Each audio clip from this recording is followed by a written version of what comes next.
These are African rhythms, passed down to us through ancient spirits. Feel the spirit, a unifying force. Come on, move with the spirit. Stand up, clap your hands. Groove with the rhythms, get down. From WSNC 90.5 FM and broadcasting service and NPR affiliate of Winston-Salem State University, welcome to Africa World Now Project. I'm your host and producer, James Pope. Today, thinking through racing the nation towards a theory of reproductive racism with Sophia Siddiqui. Africa World Now Project is next.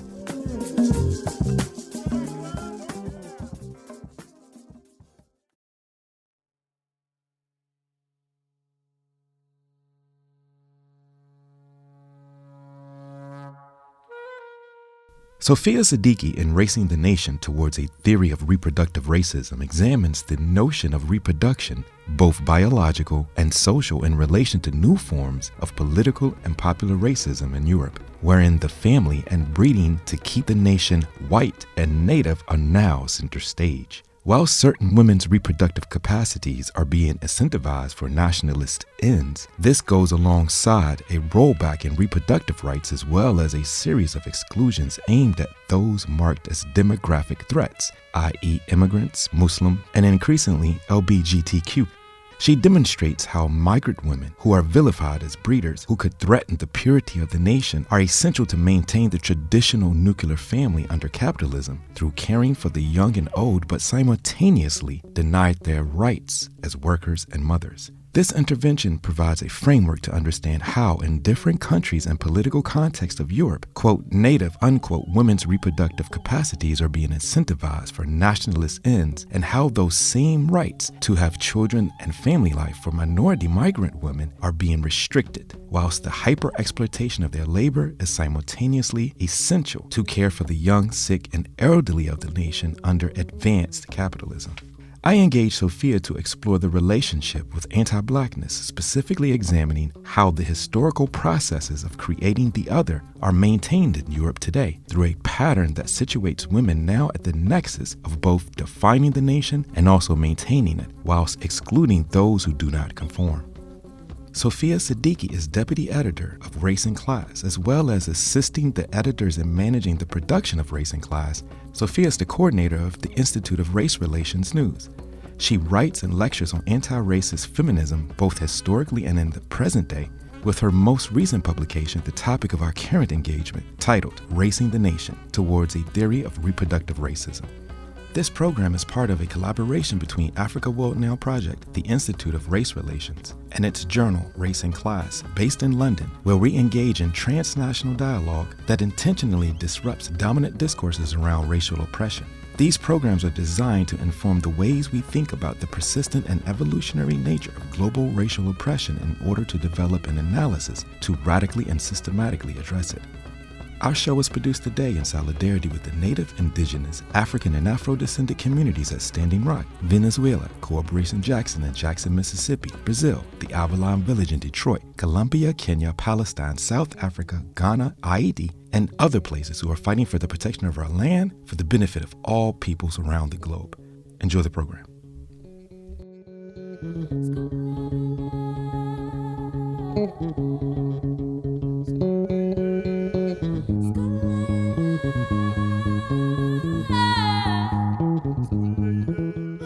Thank you for joining us today, Sophia Siddiqui. How are you?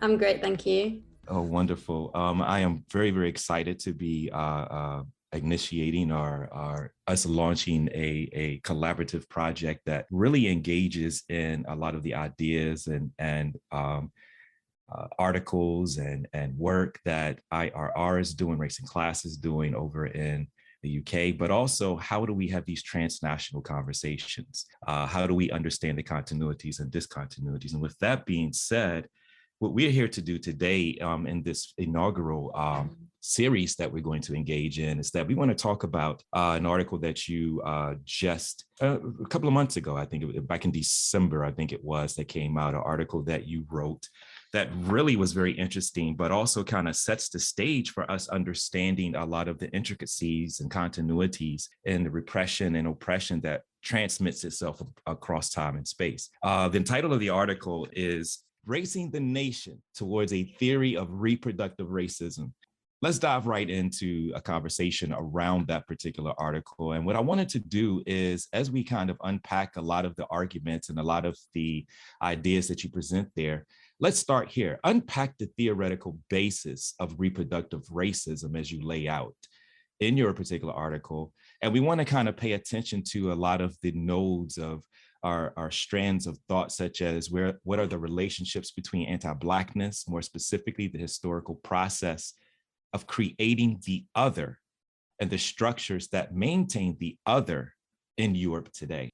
Yeah, no, that's a really good question to start with. I think it's interesting thinking about that because when I was writing the piece, I didn't necessarily think theory was that central to it, because actually the article emerged from looking very, very closely at what was happening across Europe since 2018 onwards, and particularly how anti-feminist measures were becoming more and more central to the far right through attacks on abortion rights, the closure of gender studies courses, as well as something that really interested me was financial incentives for certain women to reproduce and have more children.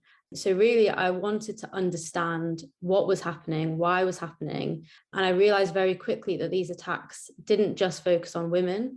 It went much broader than this to attack trans people, LGBTQ people, and it also merged with an attack on migrants and refugees, people seeking asylum, Black people, Muslims specifically. So that was kind of like the starting point for me, because at the IRR, we've long asserted and had many battles about racism being the breeding ground for fascism, which has always been really central to our thinking. But I was beginning to see that also we have some new challenges, which is also showing how sexual and gendered politics, standing up for all of those people demonized, must also be central to our anti-fascism. And really, I wanted to think of a theoretical way to connect all these different issues together, and particularly of racism and reproduction as well, which I found were absolutely central. And that's kind of how this term reproductive racism emerged. And you asked specifically about different theoretical bases of the term and particularly the creation of the other. And I think before answering that, I wanted to talk about the nation as well, which was absolutely key to my thinking, particularly who constitutes the nation, how certain women are seen and used as conduits for the reproduction of national identity, but also inevitably who is excluded from the nation, who as well do we need to protect the nation from. And I think the mobilizing of this idea of threat was really important, because very quickly I moved from the nation to nativism, which basically mobilizes on a sense of threat. Nativism is basically saying that it's our people first, that the rights of so-called native Europeans need to come before the rights of immigrants. So that was also a really key concept for me, because one of the key tenets of reproductive racism is that what we have is a nativist demographics where anti-migrant agendas merge with very misogynistic notions of women as the so-called wombs of the nation. And it projects this idea of almost like a demographic war, that we need to reproduce Europeans to counteract the increasing populations of Black, migrants, refugees, Muslims. So that's some of the theoretical groundings of my piece. And that's very important, because when we're talking about this notion of the nation itself, a lot of times the myths of the nation, these origin stories become very important. And when you have this creation of the nation, of course, when we're looking at, and folk who have listened to our particular program and over the series of years, this is the idea of the nation state as being the breeding ground, I should say, the accelerator of race, class, gender, identity, citizenship, has always been one of the places that we have been, really chipping away at how do we understand society in different social, political, economic organization other than the nation state? This becomes very important in the context of the role of class, the proximity politics, particularly when we're talking about groups who are considered to be the other, moving into settler, colonial, and imperialist nations. And as you say, who belongs, who has the right, who has the identity? So what about the role of what I'm considering, or what I'm calling proximity politics? Here I'm thinking about the attempts to associate with this notion of whiteness, which is the myth that this nation or the nation state is not racialized. It's like this many people. I mean, of course, we have this in the United States, this melting pot. In the UK, it's was inherited from, obviously, the UK. But what about this notion of class? Because you write in your piece, you write that there's a pattern and consistency that situates women now at the nexus of both defining the nation and also maintaining it, whilst excluding those who do not conform. So this violence, this idea of race, class, what does it mean? Who has the right to belong? Could you talk a little bit more about, the role of class in this particular, conversation as you were formulating and thinking about this idea of reproductive racism? Yeah, I think class was really important, particularly the way how class anxieties are sort of mobilized and can often be funneled through and projected as a threat. So for instance, I look a lot at the context post-2008 of the financial crash, economic anxieties, the destruction of the welfare state.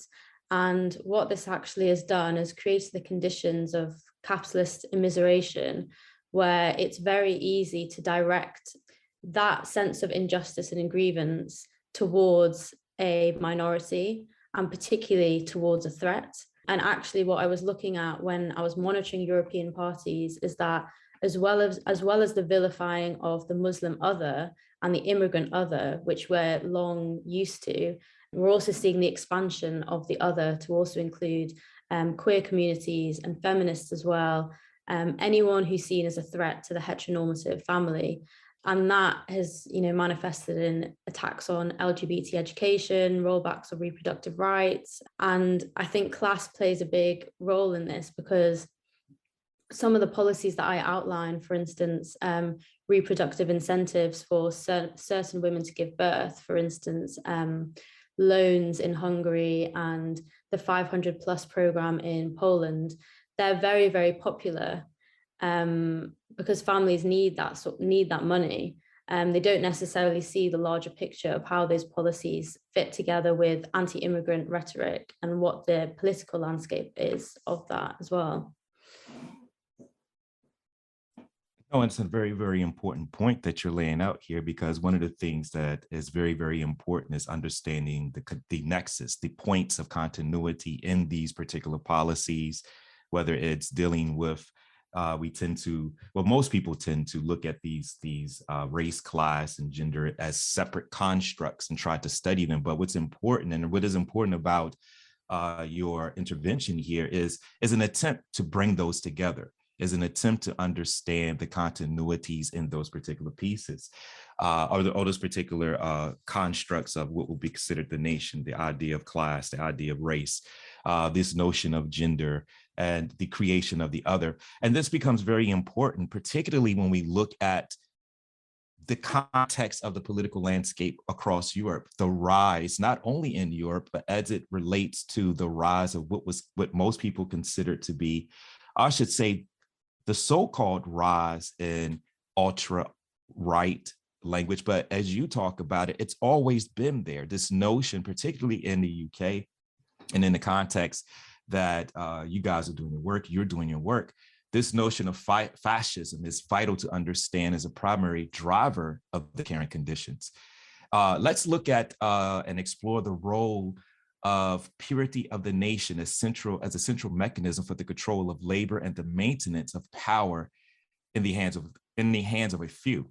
Your analysis exposes the implications on the material conditions of historically and ethnically marginalized people. How has fascism and quote unquote right wing doctrines, that's a tongue twister, right? Regained, or we should say how they have, I'm trying to kind of recenter or disrupt this notion that it's new, right? How has it become prominent? What are the mechanisms? What was the ground of what was happening, particularly in the context of the UK, that really gave its connection on a global scale? Was it global at the same time as being national and local?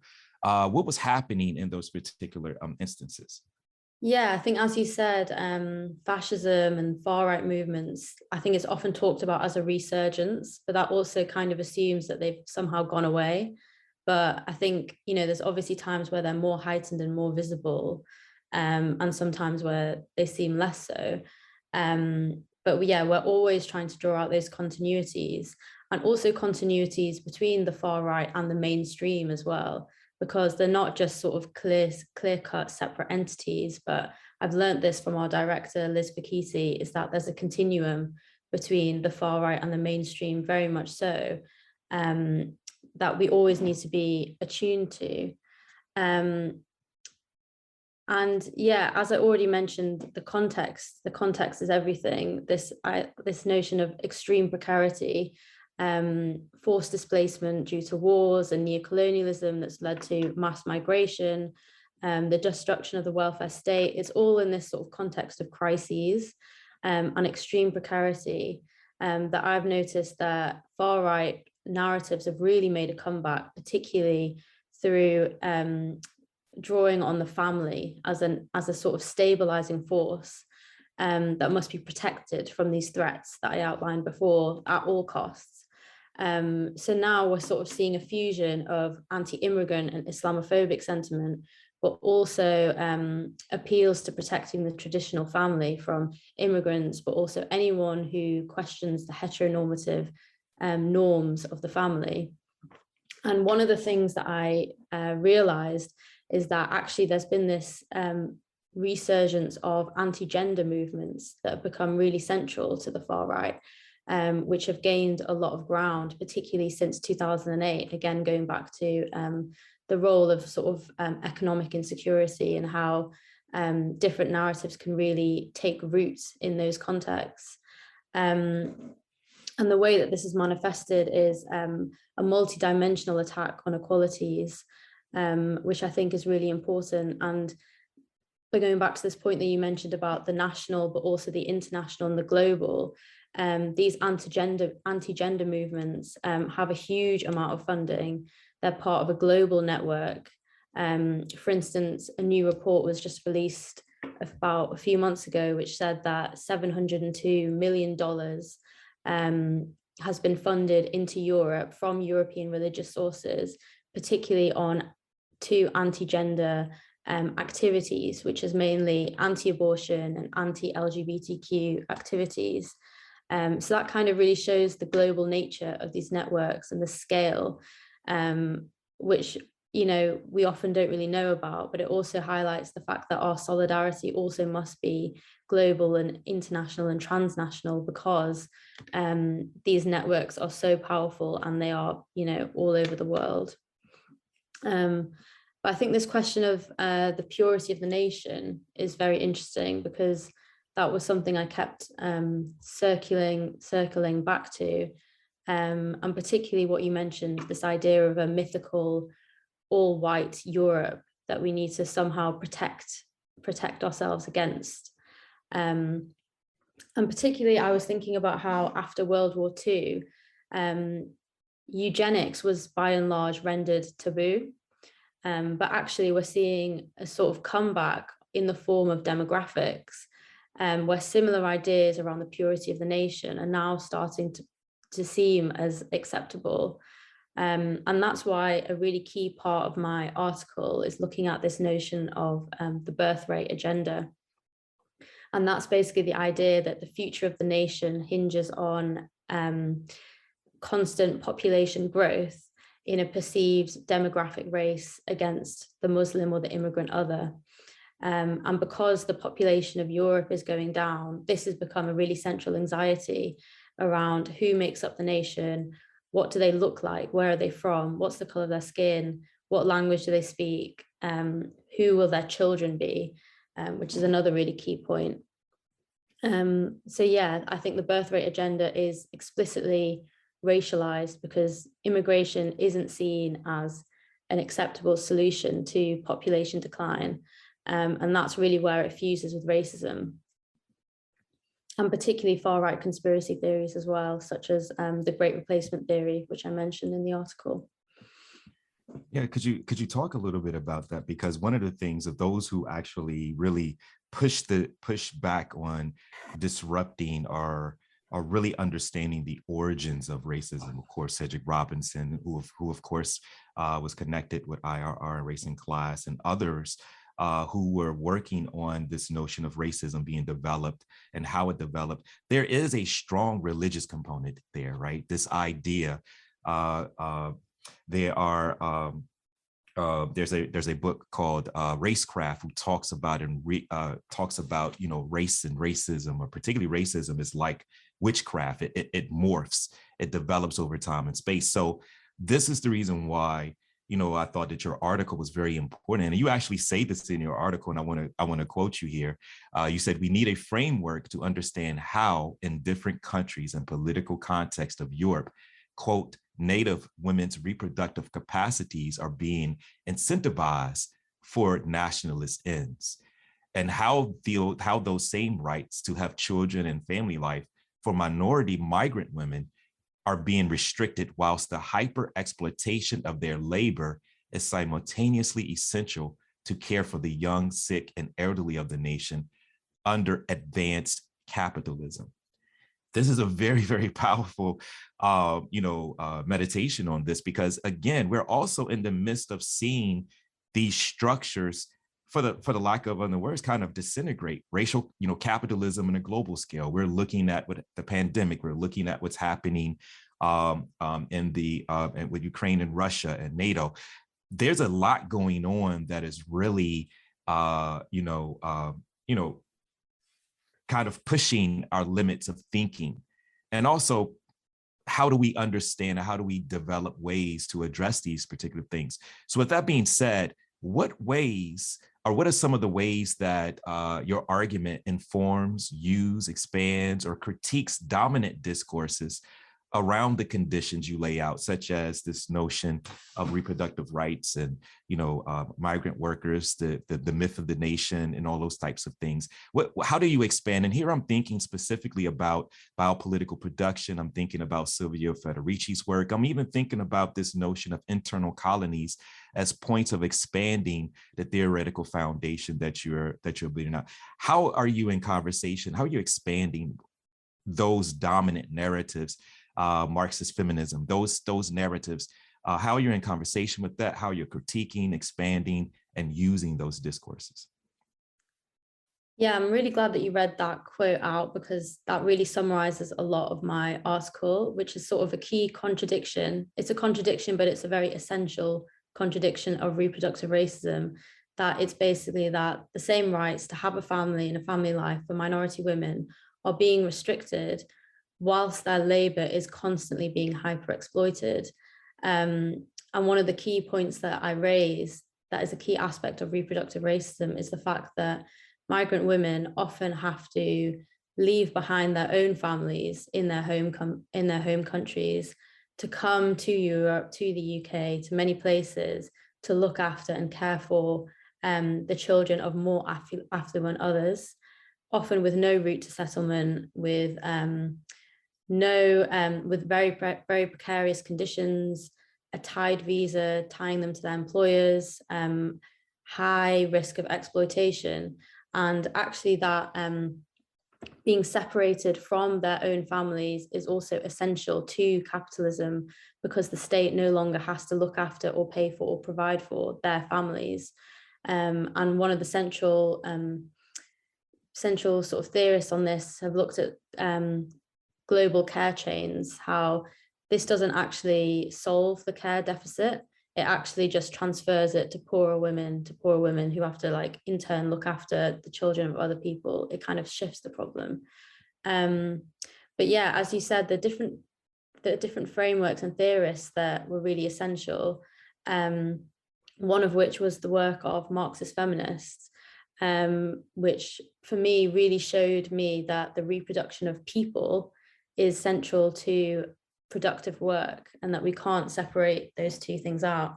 And I'm really grateful for Liz, the director at the IRR. She's sort of been my mentor with this article and she's read lots of my earlier drafts, but she pointed out the need to actually draw out the connection between reproductive racism and the gendered exploitation of migrant reproductive labor, because without that, the economy is sort of missing from the analysis.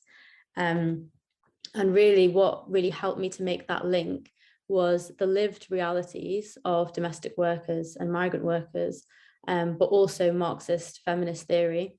So theorists that you've mentioned, such as Sophia Siddiqui, Tithi Bhattacharya, Nancy Fraser, they've been really integral to me in terms of showing how the world of social reproduction, which I would sort of define as all the processes that make and sustain life, the cooking, caring, cleaning, the emotional work as well, how that work is really central to capitalist production. And that was really key for me to actually understanding the contradictions of capitalism, because whilst capitalism relies on reproductive labor, it also shrinks the time available to do this work. And as a solution to this contradiction, care work has been redistributed to the shoulders of migrant women, mainly from the global south, but also from former socialist countries as well, since the 70s. And this has marked a really, really significant shift, because these women are now often forced to leave their own families behind to look after others. And this extraction of labor is absolutely essential for capitalism. But this work is simultaneously rendered non-valuable. It's always invisibilized. And that's where Sophia Siddiqui's work, and particularly the campaigning work of Wages for Housework, really showed me that we can't have a separation between the so-called reproductive work and the productive work, because that ultimately leads to a justification for a lack of rights, lack of payment, and this work ultimately remains sort of invisible. But one of the ways that I really wanted to stretch this theory and take it somewhere else was making racism really central to this as well, because I think often Marxist feminism looks at capitalism and patriarchy, but racism is almost seen as a byproduct, not as an actual really central to the functioning of race, gender, and capitalism. So to take this work further, what was really important for me was reading about the lived experiences, particularly of domestic workers.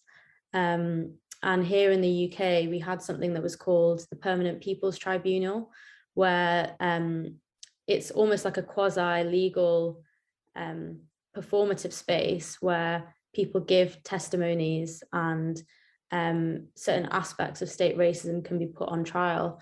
And during that trial in 2018, many migrant domestic workers gave testimonies about their conditions. So that was really key to my research as well, reading that and thinking how this connects to reproductive racism. There is a very important point I want to tease out, particularly for our listeners, is that what you have said multiple times, I just want to make sure we point it out, is that you're looking at this and in what would be considered theoretical, but you're also mirroring this to the lived realities of people. So you're literally making sure that we bridge those particular unneeded and unnecessary divides, in the context. I'm also thinking, as you were sitting here, I'm thinking about Claudia Jones's work. I'm thinking about Esther Cooper Jackson's work, particularly looking at this nexus, or particularly looking at, this notion of intersectionality, and to kind of pull on the thread of how you're centralizing or making sure that race is a component in the conversations, particularly around Marxist feminism.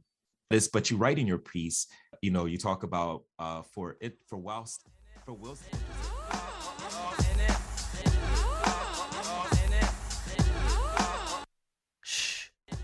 We are currently listening to a recent conversation I had with Sophia Siddiqui where we discussed her recent article, Racing the Nation, Towards a Theory of Reproductive Racism.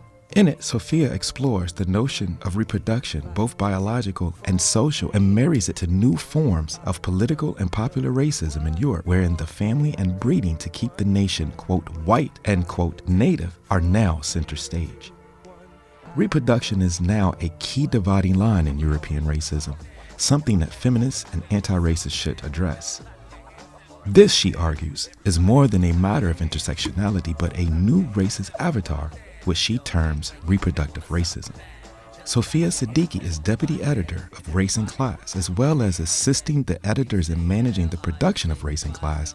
Sophia is the coordinator of the Institute of Race Relations News. She writes and lectures on anti-racist feminism, both historically and in the present day, with her most recent publication, the topic of our current engagement, titled Racing the Nation, Towards a Theory of Reproductive Racism. This program is part of a collaboration between Africa World Now Project, the Institute of Race Relations, and its journal, Race and Class, based in London, where we engage in transnational dialogue that intentionally disrupts dominant discourses around racial oppression. These programs are designed to inform the ways we think about the persistent and evolutionary nature of global racial oppression in order to develop an analysis to radically and systematically address it. Our show is produced today in solidarity with the Native, Indigenous, African, and Afro-descendant communities who are fighting for the protection of our land for the benefit of all peoples around the globe. Continue to enjoy the program. It all with the brand new pencil and a crystal ball. Let it fall. Summertime, break down the wall. You can't give what you haven't received at all. You know, you talk about whilst intersectionality is important for providing the language to articulate how different axes of oppression exist and overlap beyond single issue politics, the theory falls short of providing the tools to show us why these oppressions exist and how they are reproduced in late capitalism marked by multiple crises in neoliberalism and in democracy itself. Intersectionality does not challenge the capitalist social order in which these oppressions are reproduced and sustained. This is a very important, I think, meditation, and also to highlight this, because a lot of people use and throw around this notion of intersectionality, but also the fact that they're leaving out a number of components that you talked about, in particularly race, as being a central component in this intersectionality. Did you want to say anything about that and how you were thinking and writing about that? Or you're using that dominant critique, but also would you consider this is the point within which you are actually expanding upon the dominant narratives? Yeah, because I think I never intended for this piece to be a critique of intersectionality when I started it, but I realized when I got to the end, I realized that what I had demonstrated through reproductive racism and the interplay of capitalism, race, class, and gender, I realized that this goes much beyond intersectionality and really tries to show an overall system that controls, restricts, and exploits. And it's that system that I felt intersectionality doesn't really challenge. Because I think the intersectionality is really important in terms of showing and understanding how multiple oppressions intersect in the lives of an individual. But I think it's also worth remembering that Crenshaw developed this term in a specifically legal framework to help a Black woman who's being forced to choose between racial oppression or gendered oppression in her case. Which I think is very important to remember because of this legal context, the term intersectionality doesn't intend to or doesn't actually reckon with or challenge capitalism itself, or the fact that gender and race are hardwired into capitalism. And I think one of the easiest ways to sort of visualize this is this idea of the traffic intersection that Crenshaw writes about. She sort of says that imagine a Black woman at a road intersection, and different oppressions affect her at that intersection. But for me, I thought actually we need to take this further because these different oppressions don't exist as singular frameworks. They exist in relation to each other and they're co-constituted by each other. You can't separate race, class, and gender as different oppressions that only come together in the life of an individual, because actually we're living in a world and a system where all those different components are constantly reinforcing each other. So that was it was really the how and the why that I felt intersectionality falls a bit short. But also since writing this piece and also reading more, and also reading Cedric Robinson's work, we're doing a Black Marxism study group at the Institute, which has really sort of expanded my thinking. But it also reminded me of the fact that we are more than our oppression as well. Cedric demonstrates that we're not just oppositional against capitalist exploitation, but we have our own cultures and our way of being outside of this. And I think that also sometimes applies to intersectionality as well, because we are more than our oppression. And there's a myriad of ways that we live against, outside of, instead of, like in spite of, to oppression as well. So I think intersectionality sometimes doesn't quite capture that notion of resistance. Well put. And as we kind of wind this conversation down again, this is a very important intervention, and really thinking about these issues, in this particular time. It's very, very important for us to really understand that these ideas that, whether it's Cedric Robinson or Silvia Federici or Claudia Jones, these are ideas or arguments they laid down for us to carry forward, for us to expand upon. And I really appreciate, and I saw as you were doing that, as I read through this piece, although I kind of messed up the title, I will acknowledge that I messed up the title because I'm thinking about multiple things at one time, but I got it right. But as I was reading through this piece, this really struck me, is that you're really trying to push, you're actually doing it, pushing these particular ideas.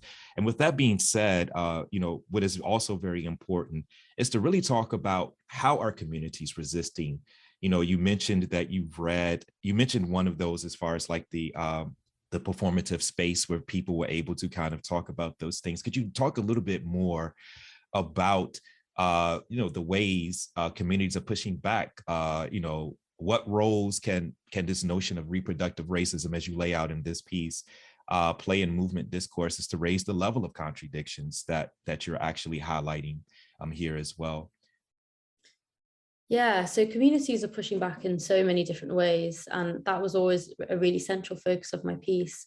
And I actually start the article looking at different instances of resistance, and particularly an anti-racist rally that took place in London during the COVID pandemic that remembered all those who've been killed by the racism of the immigration system.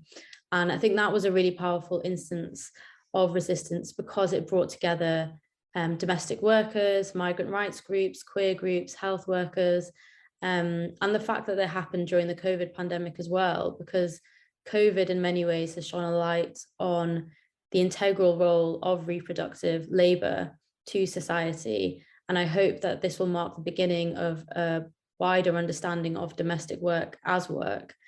But also in the last few weeks here in London and in the UK, there's been a wave of strike action taking place at hospitals and universities across the UK.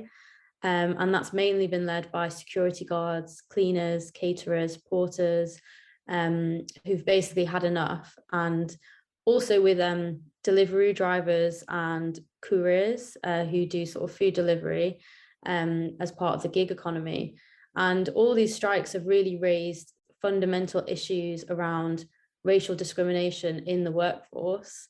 But also, to me, it's also shown how social reproduction isn't just limited to the work done by women, but it's also taken on by men too, which requires us to expand our analysis even further. And feminist strikes in particular have been really key, from care home workers striking during the pandemic, to striking women refusing labour conditions. They all work to reject the current socio-economic conditions that we find ourselves in, and they really highlight how capitalism and patriarchy functions. So these are just some of the instances of solidarity that are coming to the fore. But also, I just wanted to say that now more than ever, the conditions we find ourselves in just show us that we need a fusion of struggles, that we can't be one-dimensional in our approaches, and that these local solidarity struggles need to become transnational, because that's when we'll have something really powerful. Yeah, and going back to this idea of intersectionality as well, one of the other ways we can sort of stretch that notion is thinking of an intersectionality of struggle rather than just an intersectionality of oppression. That's something that Angela Davis has talked about, and I think that's really powerful because it's about how can we make our solidarity more powerful, and how can we see our individual struggles as all a part of something much bigger than ourselves. And that is the reason why, we are launching into this particular, to really set a platform and provide these conversations on a global scale and connect this, but also, again, to provide information where people can organize into knowledge and for a particular purpose. And that particular purpose is to really address these global issues that we're facing in this particular time. Sophia Siddiqui, thank you very much for spending time with us. And again, we look forward to other conversations with IRR and Racing Class as we move forward. Thanks so much for having me. It's great to be here on this show. I heard him call out. I heard him call for his mother, and I didn't even call my mother. I wanted to avoid talking about the elephant in the room, the pig on my neck, the devil on detail. We were born of a people who were torn from their people for the root of all evil. From it sprung the trunk, the branches, and the fruit of all evil. Unless they need you, they act as if they don't see you, besiege you and tell you to cooperate as if it's something you agreed to. But for a criminal's constitution, nothing's illegal, except people who were once property, destroying property, upheaval. Keep your eye on the sparrow, the bald eagle, defeathered and beheaded at the stoop of the steeple, guarded by soldiers, stupid yet lethal. It doesn't matter if a liar has a republic or democracy or monarchy, it's malarkey. Don't mind me if I seem a little off-key or I sing a little off-key. But when we're on keys, we can unlock things. Souls freed, otherwise held hostage. On the ebony and ivory with the heart of a Gnostic but hands of a locksmith. A pharmacist, a prescription for the toxic, eating away at our subconscious. 8-ball in a corner pocket, 8-ball on a corner cop it. How can we stop it when the cops and the robbers, money is their religion, they follow the same prophets. So don't mind me if I seem a little off-key or I sing a little off-key. But once we're in tune, we can conduct the cosmos. Conductor of the orchestra, conductor of the Underground Railroad. Don't you see the kick, the thump, the heart, the crashing cymbals as symbols of shields? No Captain America, no cap in America. If you're black and the finger snap, fade the black in America. So don't mind me if I seem a little off-key or I sing a little off-key. More than mere melody, using horn and string to quarantine from a disease that sees us as less as human and more as things. So we don't play music, we pray music. Those same nooses hang useless, raise the dead like Jesus did. We don't play music, we pray music. Vivid, lucid dreams let loose in the pure hearts with divine acoustics.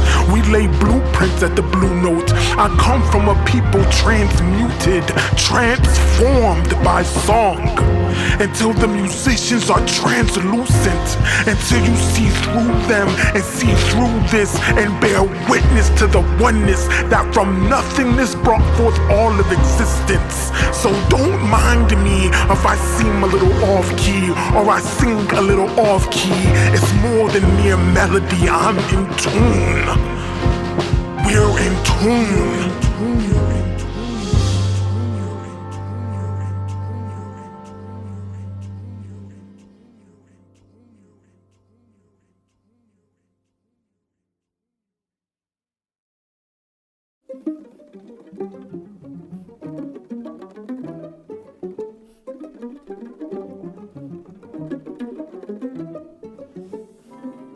That's it for Africa Woke Now Project for this week. I would like to thank you for joining us today and look forward to spending time with you next week. We can be reached through all your regular social media platforms. Email africaworldnowproject@gmail.com. Follow us on Twitter @AFWRLDNWPRJ. Instagram @Africa World Now Project. Access to our other media platforms can be reached through the bios of our social media.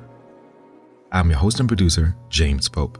The Africa World Now Project Collective consists of international media journalist, executive producer, and human rights activist Muiza Muntali, Africa World Now Project media correspondent Funa Ngonda, senior research content contributor and production director Dr. Tasneem Siddiqui, senior research content contributor and production associate Dr. Josh Myers, associate producer and content contributor Dr. Keisha Khan Perry, content contributor and filmmaker Kurt Watterson, technology advisor is Byron Gray of Grayworks Technologies, and creative directors, international creative and artist designer Tabassum Siddiqui and Judah Pope. Africa World Now Project can be heard every Wednesday at 7 p.m. on WSNC, NPR affiliate and broadcast service of Winston-Salem State University. Programs are archived and available on all podcast platforms. Search Africa World Now Project. Until next week, be safe, be peaceful, and above all, be intelligent.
Miguel out of Ferguson.